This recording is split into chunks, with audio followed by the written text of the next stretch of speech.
మళ్ళీ వచ్చేసింది మీ చందమామ ఇంకొక చందమామ కథతో. ఈరోజు నేను మీకు చెప్పే ఆ చందమామ కథ పేరేంటంటే పెద్ద దిక్కు.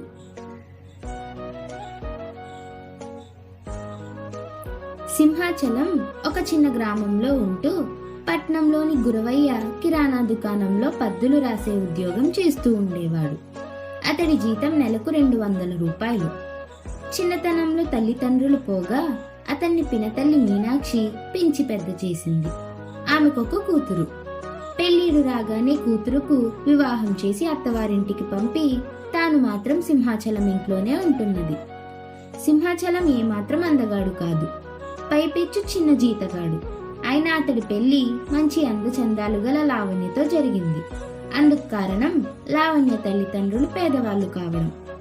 ఈ పెళ్లి కాకముందు లావణ్య తన అందం చూసి మురిసిపోయి ఏ జమీందారు కొడుకో తనను చేసుకుంటాడని కలలు కనేది.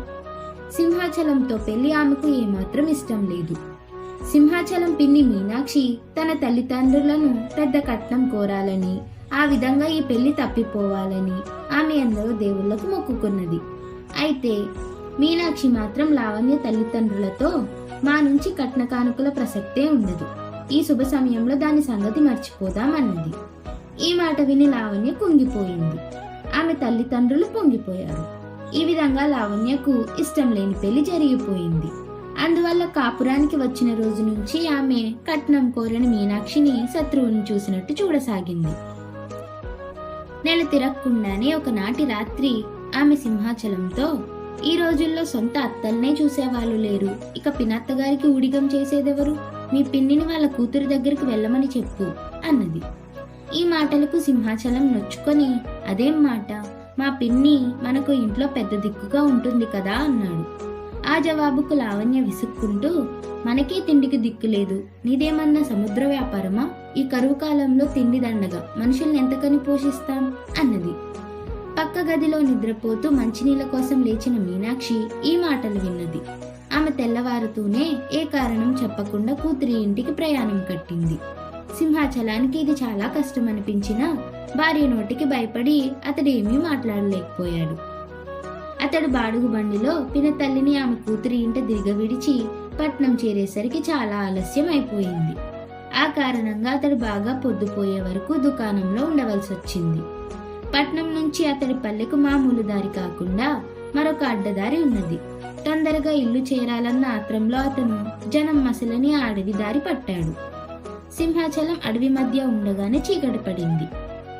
అయితే పున్నమి రోజు కావడం వల్ల పుచ్చ పువ్వులా వెన్నెల కాస్తున్నది. అతడు ఒక చెట్టు కిందకి వచ్చేసరికి చెట్టు ఆకులు గలగలామన్నవి.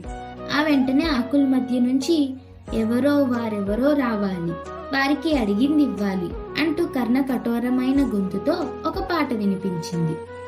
సింహాచలం ఆశ్చర్యపోతూ తలెత్తి చూసి అది ఒక నేరేడు చెట్టని గ్రహించి, నేరేడు చెట్టు ఏమివ్వగలదు, నేరేడు పండేగా అన్నాడు. ఆ మరుక్షణం నేరేడు పండు ఒకటి అతడి కాళ్ళ దగ్గర పడింది. దాన్ని తీసుకుని సంచిలో వేసుకుని ముందుకు నడిచాడు సింహాచలం. కొద్ది దూరం నడవగానే మరొక చెట్టు ఆకులు గలగలామన్నది. తర్వాత ఏమివ్వను, నీకేమివ్వను అంటూ మరింత కర్ణ కఠోరమైన పాట వినిపించింది. సింహాచలం ఆ చెట్టును వెలగ చెట్టుగా గుర్తించి, వెలగ చెట్టు ఇవ్వగలిగేది వెలగపండు అంతే గదా అన్నాడు. మరుక్షణం అతడి కాలి దగ్గర ఒక వెలగపండు పడింది. సింహాచలం దాన్ని కూడా సంచిలో వేసుకున్నాడు. అతడు మరికొద్ది దూరం నడవగానే మరొక చెట్టు ఆకులు కదిలి, అందిస్తాను అందుకో, అడిగింది ఆలోచించక ఇస్తాను తీసుకో అన్న మరింత కర్ణ కఠోరమైన పాట వినిపించింది. సింహాచలం 2 చెవులు మూసుకొని ఆ చెట్టు మామిడి చెట్టని గ్రహించి, మామిడి చెట్టు మామిడి పండుగాకి ఇంకేమివ్వగలుగుతుంది అన్నాడు. వెంటనే అతడి కాలి దగ్గర మామిడి పండు ఒకటి పడింది. సింహాచలం దాన్ని కూడా తీసుకుని కొంతసేపటికి ఇల్లు చేరాడు. లావణ్య సంచిలో ఉన్న ఆ 3 పళ్ళను చూసి, కాలం కాని కాలంలో ఇవెక్కడ దొరికినాయి నీకు అంటూ భర్తను అడిగింది. సింహాచలం జరిగిందంతా ఆమెకు చెప్పాడు. లావణ్య అతడి కేసి కోపంగా చూస్తూ, ఎంత బుద్ధిమాలిన పని చేశావు, నీతో మాట్లాడింది ఆ చెట్లే అనుకున్నావా? ఆ మాట్లాడింది ఆ చెట్ల మీద ఉండే పరోపకారి పిశాచాలో వనదేవతలో అయి ఉంటాయి. రేపు మళ్ళీ చీకటి పడ్డాక ఆ దారినే రా, వాటిని నేనేం అడగాలో తెల్లవారాక నీకు చెబుతాను అన్నది. ఆమె ఆమె రాత్రంతా నిద్రమాని పిశాచాలను ఏమడగాలో బాగా ఆలోచించి తెల్లవారాక భర్తకు చెప్పింది. మర్నాడు సింహాచలం చీకటి పడిన తరువాత అడవిదారిన బయలుదేరాడు. అతడు నేరేడు చెట్టును చేరుకునేసరికి చిన్నగా వర్షం ప్రారంభమైంది. నేరేడు ఆకులు గలగలాతో పాటు అతడికి కిందటి రాత్రి విన్న మాటలు కూడా స్పష్టంగా వినిపించినాయి. భార్య చెప్పింది బాగా గుర్తుపెట్టుకున్న సింహాచలం, నేరేడు చెట్టు నాకు అందాన్ని ప్రసాదిస్తే ఎంత ఆనందపడతాను అన్నాడు. చెట్టు మీద నుంచి దారగా నీరు అతడి మీద పడింది. మెరుపుల వెలుగులో సింహాచలం తన శరీరాన్ని చూసుకొని అది పసిమ ఛాయలో ఉండడంతో పరమానందం చెందాడు. అతడు వెలగ చెట్టును చేరే లోపల పెద్ద శబ్దంతో పిడుగుపడి నేరేడు చెట్టు బగబగామనే మంటతో నేల కూలింది. వెలగ చెట్టును చేరిన సింహాచలం, వెలగ చెట్టు వెళ్ళలేని ఐశ్వర్యం ఇస్తే అద్భుతం కదా అన్నాడు. అతడి కాలి దగ్గర ఒక ఖాళీ సంచి పడింది. సింహాచలం దాన్ని చేతికి తీసుకునేంతలో సంచిలోంచి జలజలామంటూ ఆగకుండా బంగారు కాసులు పడసాగాయి. అతడు కింద పడిన కాసుల్ని వదలబుద్ధి కాక వాటిని సంచిలో వేసుకుని ఆ సంచి మోసుకుంటూ బయలుదేరాడు. అతడు మామిడి చెట్టును సమీపించగానే పిడుగుపాటుకు గురై వెలగ చెట్టు నేలకు ఒరిగిపోయింది. మామిడి చెట్టు నాపైన అదృష్టాన్ని ముద్రగా వేస్తే అమోఘంగా ఉండదా అన్నాడు సింహాచలం చెట్టు కొమ్మల్లోకి చూస్తూ. వెంటనే అతడి తలపైన ఏదో పడినట్టు అయ్యింది. కాని తడుము చూసుకుంటే అతడి చేతికి ఏమీ తగలలేదు. సింహాచలం అక్కడి నుంచి కొంచెం ముందుకు కదలగానే మామిడి చెట్టు కూడా పిడుగు దెబ్బకు గురి అయ్యింది. ఆ తరువాత ఇంటి దారి పట్టిన సింహాచలానికి పెనుగాలి వల్ల, బంగారంతో బరువుగా ఉన్న సంచి వల్ల నడవడం కష్టసాధ్యం కాసాగింది. అతడు కొంచెం ఎత్తుగా ఉన్న దిబ్బనొకదాన్ని ఎక్కి దిగబోతూ కాలు జారి పక్కనే ఉన్న ఊబిలో పడిపోయాడు. బంగారు కాసుల సంచి ఊబి అడుక్కు మునిగిపోయింది. అతడి శరీరం క్రమంగా భుజాల వరకు ఊబిలో దిగబడిపోయింది. ఇక తనకు చావు తప్పదనుకున్నాడు సింహాచలం. కాని అదృష్టం అతన్ని అంటే పెట్టుకునుంది. హఠాత్తుగా దాపులనున్న చెట్టు కొమ్మ ఒకటి పెలపెలామంటూ విరిగి అతడికి చేరువుగా ఊబిలో పడింది. అతడు దాన్ని పట్టుకుని ఊబి నుంచి బయటపడ్డాడు. సింహాచలం తూర్పు తెల్లవారుతుండగా ఇల్లు చేరి స్పృహ తప్పి పడిపోయాడు. లావణ్యకు ఆ స్థితిలో ఉన్న భర్తను చూసి దడ పుట్టుకొచ్చింది. ఏం చేయాలో చెప్పేందుకు ఇంట్లో అనుభవం గల పెద్ద దిక్కంటూ లేదు. ఏమీ పాలుపోని లావణ్య మీనాక్షికి కబురు పంపింది. మధ్యాహ్నానికల్లా పుట్టెడు దిగులతో మీనాక్షి వచ్చింది. ఆమె సపర్యలతో సింహాచలం ఒక నెల రోజులకు మామూలు మనిషి అయ్యాడు.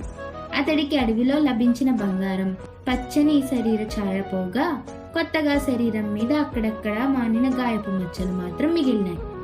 జరిగిందేమిటో వివరంగా విన్న మీనాక్షి లావణ్యతో, నీ భర్తకు మొదటి పిశాచాన్ని అందం అడగమని చెప్పావు. అందం కన్నా ఆరోగ్యం ముఖ్యం. అది లేకపోతే రెండో పిశాచి ఇచ్చిన బంగారం వృధా. మొత్తం మీద మూడో దాన్ని కోరిన అదృష్టమే అతన్ని ఊబి నుంచి కాపాడింది అన్నది. మీరా సమయంలో సలహా చెప్పడానికి లేరు. అందువల్లనే నేను ఆయనను ఈ అవివేకపు కోరికలు కోరమని నా నాగచాట్లకు గురి చేశాను అన్నది లావణ్య కళ్ళనీళ్లతో. ఇప్పుడైనా మించిపోయిందేం లేదు. అదృష్టం అండగా కష్టపడి పనిచేసే నీ భర్త తప్పక అభివృద్ధిలోకి వస్తాడు. 10 కాలాల పాటు సుఖంగా ఉండండి అని మీనాక్షి తిరుగు ప్రయాణానికి వెంట తెచ్చుకున్న పెట్టెలో బట్టలు సర్దుకోసాగింది. లావణ్య కళ్ళనీళ్లు తుడుచుకొని ఆమె 2 చేతులు పట్టుకొని, అత్తయ్య, నా మూర్ఖత్వాన్ని క్షమించండి. మీరెక్కడికి వెళ్ళొద్దు. మీరు తప్ప మాకు పెద్ద దిక్కు లేదు అన్నది దీనంగా. లావణ్యలో వచ్చిన మార్పు మీనాక్షికే కాక సింహాచలానికి కూడా ఎంతో ఆనందం కలిగించింది.